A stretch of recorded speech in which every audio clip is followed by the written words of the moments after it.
In this video, I'll be comparing two fantastic lenses, Laowa's 55mm and Laowa's 100mm f2.8 tilt and shift 1x macro. We'll take a closer look at their features, performance, and I'll also share some sample images and practical use cases. While big names like Canon, Sony, Nikon, Leica, Panasonic, Hasselblad, Sigma and Tamron haven't really explored this niche for mirrorless cameras, Laowa has stepped in and taken the lead. They have introduced these lenses, and the best part, they are available in almost all major mounts. Now, what makes these lenses stand out is their tilt and shift capabilities, besides the one-to-one magnification. With tilt, you can adjust the focal plane to either extend or limit the in-focus area. This is perfect for capturing intricate product details or for creating those stunning selective focus shots that really draw attention to your subject. Overall, these lenses give photographers so much more creative control over depth of field, making them a game changer for certain types of photography. I tested these lenses on a 46-megapixel Nikon Z7 II. Sample images were taken with a Nikon ZF.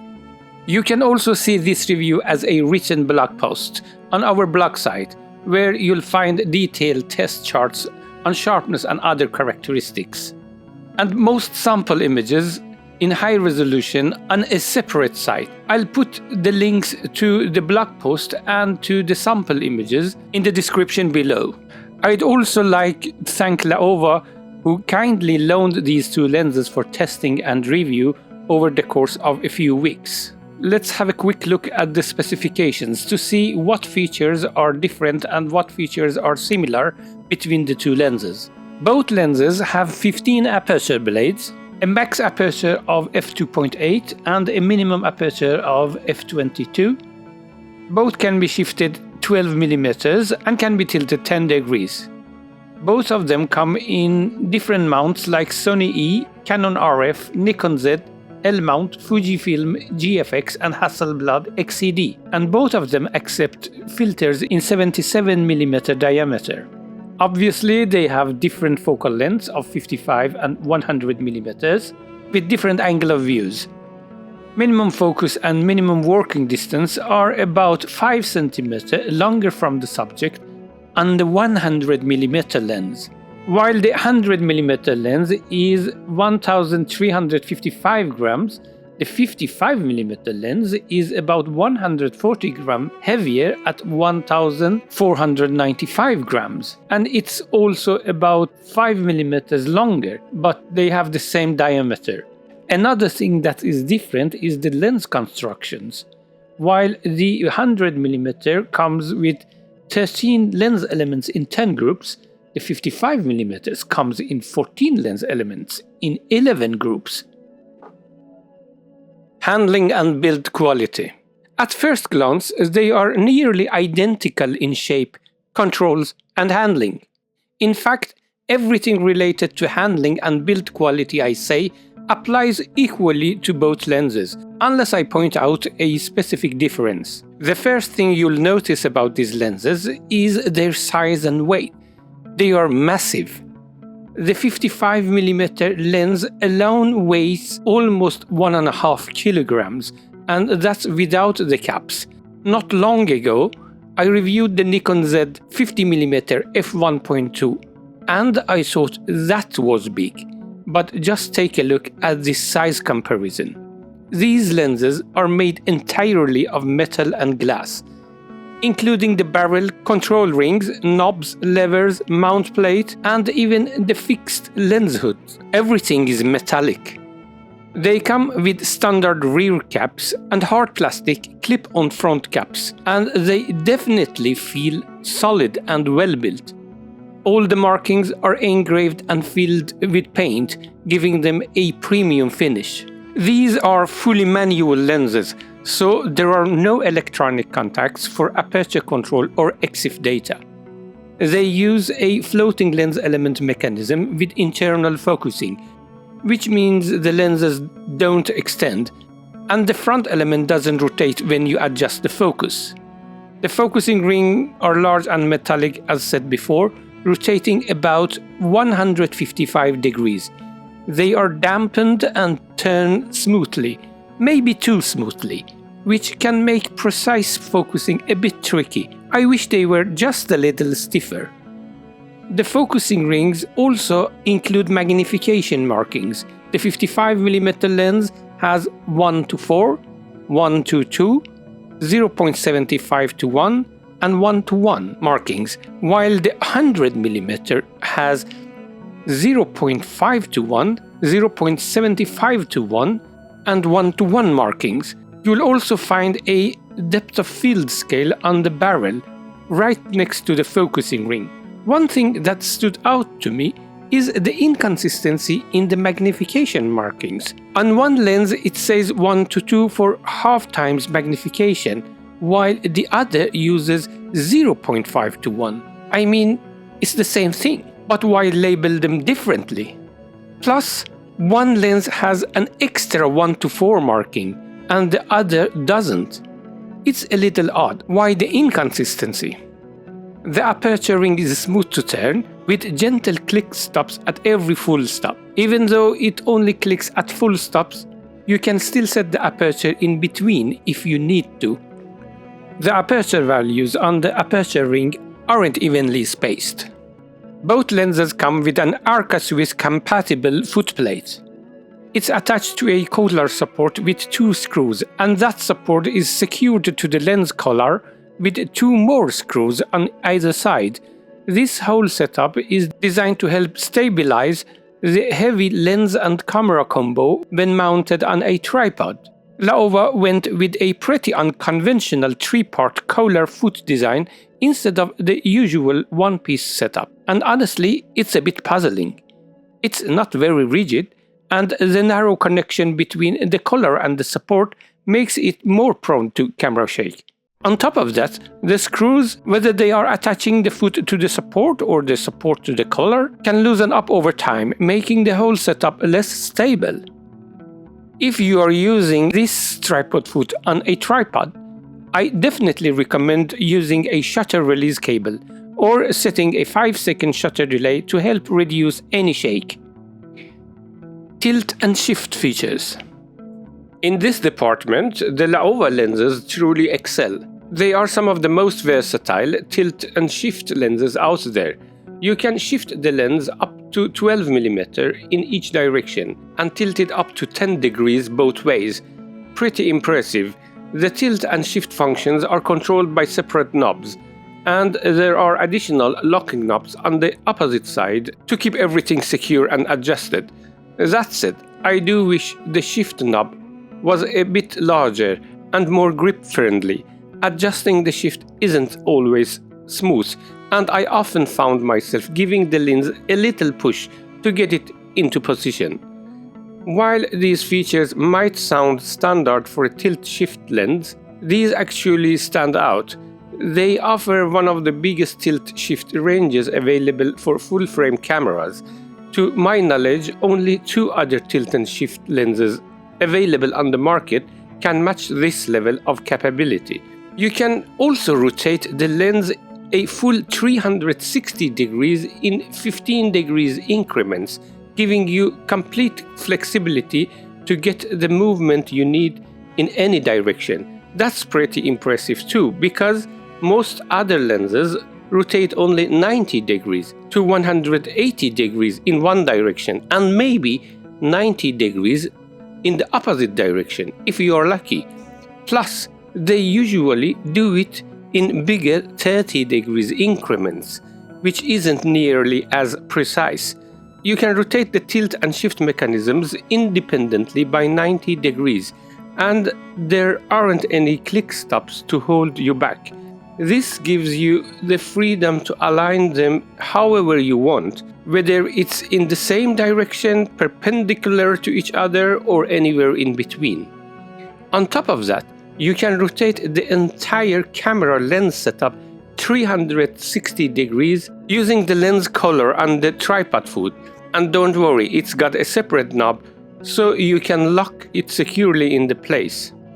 You can tilt and shift the lens in almost any direction, no matter how your camera is oriented.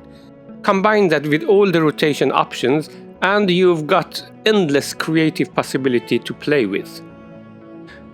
Now let's look at an advantage of a tripod collar and a tilt and shift lens. As far as I know, these two Laowa lenses are the only tilt and shift lenses that come with a tripod foot or collar. And that brings some big advantages. Not only does it help balance the camera and lens on a tripod, but it also makes tilt and shift functionality even more useful when creating panoramas with elements both near and far from the camera. Here is how it works.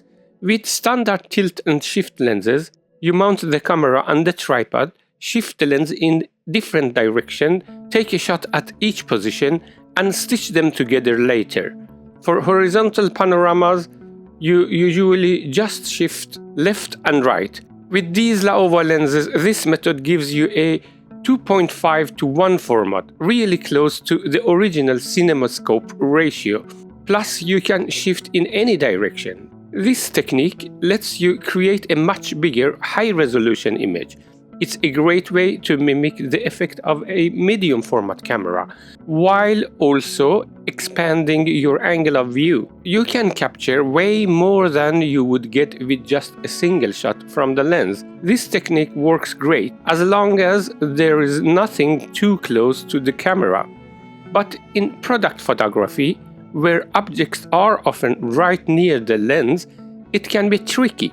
The problem is that shifting the lens also moves the entrance pupil, which creates parallax errors in your images, and those can be really tough to fix in post-processing. Let me show you a simple example. Here, the original idea has been for the top of the Eiffel Tower to line up perfectly under the base of the glass sculpture, which works fine when you take the photo without any shift. But when you shift the lens left or right, parallax comes into play, throwing off the alignment and creating a panorama that doesn't match the intended composition. This misalignment happens no matter which direction you shift, but to keep things simple, I'm only showing it in horizontal shifts here.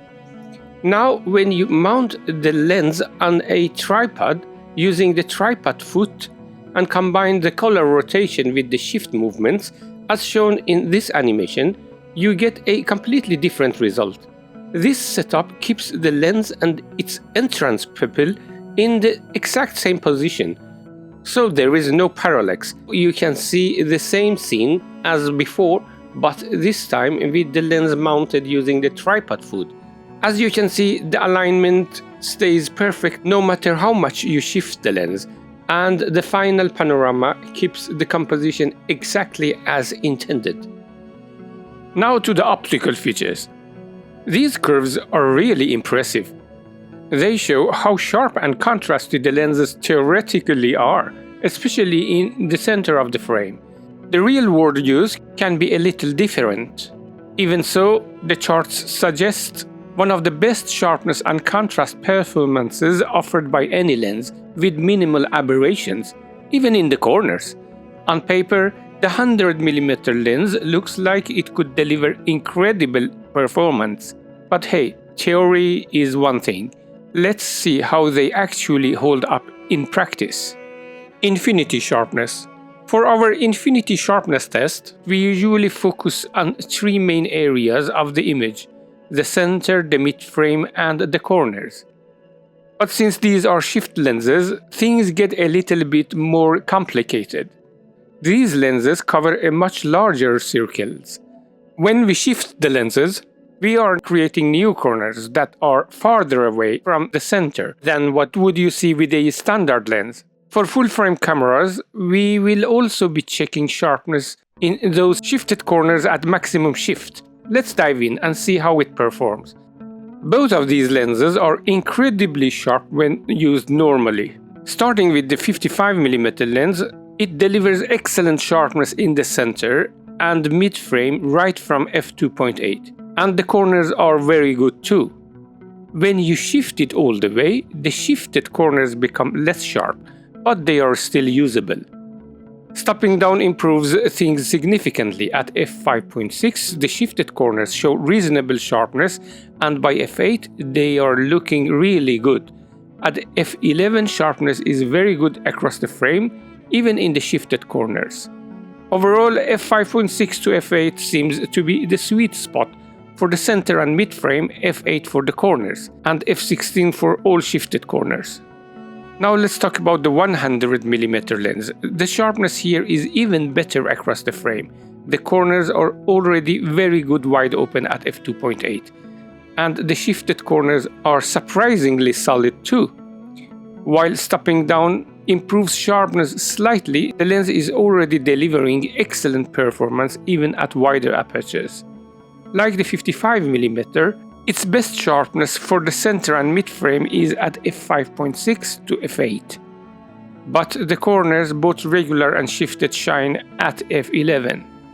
Not to forget, both of these lenses work with medium format systems like the Fujifilm GFX and Hasselblad XCD. Thanks to their shift mechanism, they can cover an even larger image circle, extending beyond what you would expect from a standard medium format sensor. Sharpness at portrait distance. Let's look at the points of interest for portraits at the portrait distance. The center, the center's inner circle, and the center's outer circle. Excellent sharpness and contrast shown by both lenses. The 100mm lens is the sharper one of the two. The 55mm gets sharper by stopping down to f4, but the 100mm is still sharper. Sharpness at close-up distance. The same story here. The 55mm close-up sharpness is excellent from f2.8, but it becomes better at f4. The sharpness remains excellent without any drastic change until f16, where it becomes just a little bit less sharp, and even less sharp at f22, but still very sharp. Once again, the 100mm lens demonstrates even better sharpness starting at f2.8, with performance improving up to its peak at f8. Lens distortion. The distortion is very well controlled overall.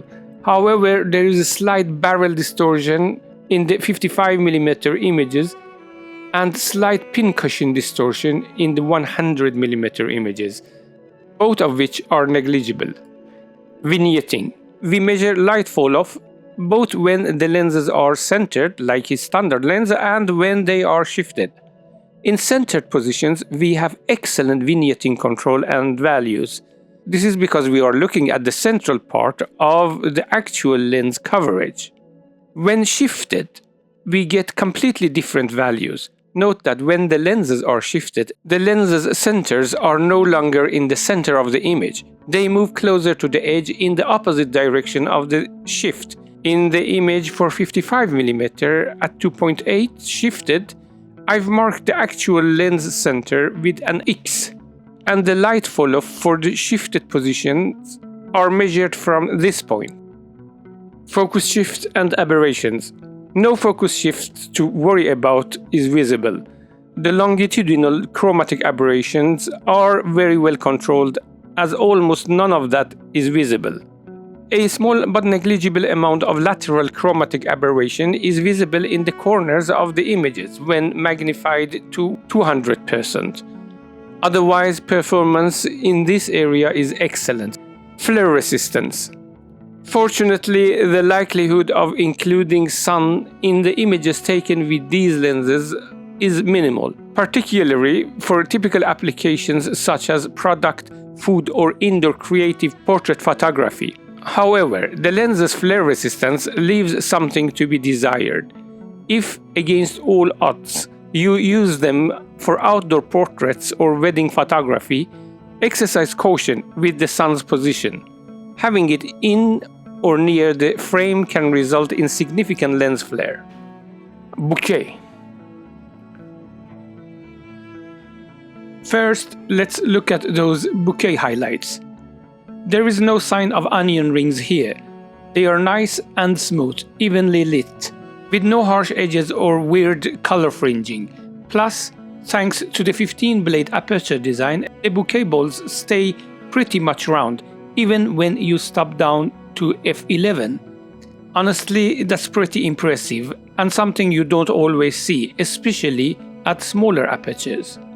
Macro lenses usually have great bokeh and that dreamy smooth background blur. These two Laowa lenses can get super close, offering up to 1:1 magnification. That's so close that a single specular highlight can take up the entire frame. Of course, for testing bokeh I didn't go that close because it wouldn't really tell us much. Since the 100mm has almost double the focal length of the 55mm, I tested the bokeh with the 100mm lens at about twice the distance from the subject to keep things more or less consistent. To really see how the background blur performs in practice, I tested these lenses at a range of distances. For the 55mm, I shot at 0.25, 0.5, 0.75, 1 and 1.25 meters. With the 100mm, I started farther out at a half, 1, 1.5 and 2 meters. Now, to test the blur in the background, I set up objects behind the subject, the Eiffel Tower, at regular intervals of 25 cm. So that's 25, 50, 75 cm and so on. This setup gives us a clear look at how the blur changes with distance. I also tested the lenses both at f2.8 and at f5.6. And the results were really interesting. As you can see, getting soft dreamy background blur is not difficult with these lenses, even with smaller apertures. And even at longer distances, the blur is pleasing. Conclusion.